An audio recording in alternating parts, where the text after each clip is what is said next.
It seems that you have met your end. Oh, what a pity. I don't feel too bad about it, though. After all, if it weren't me, it would have just been one of the others, I guess. I'm honestly just glad to be out of those air ducts.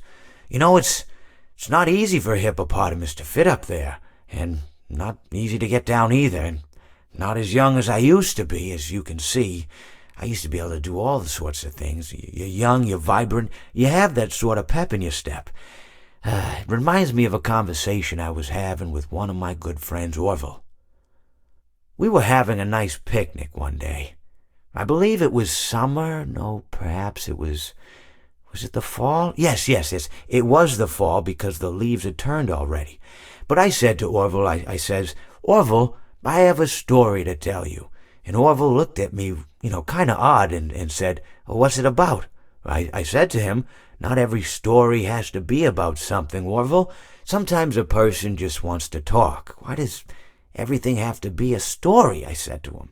He just looked at me and he said, well, you said you had a story. And, he was quite right. I did, in fact. I told him I had a story. I suppose if a person just wants to talk, then it's best to not announce that you're telling a story. Telling a story does come with its own pressures and expectations, I suppose.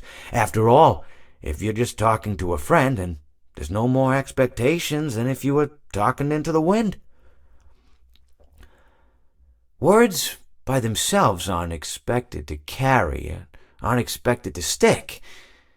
But if you announce you're telling a story, well then, there'd better be a point to it all, No one wants to sit and listen to someone ramble on and on and on with absolutely no end in sight. So, it's good to be mindful that when you tell someone that you're about to tell a story, that you have something to say. Telling someone that you're going to tell them a story is tantamount to asking them to stop what they're doing and pay attention. You're basically saying, hey, buddy, stop everything. Stop what you're thinking. I have a solution to everything. And, well, I didn't really have any story to tell. In hindsight, I probably just misspoke when I said that I had a story. I think it would have just been better to tell Orville that I wanted to tell him something rather than tell him that I had a story.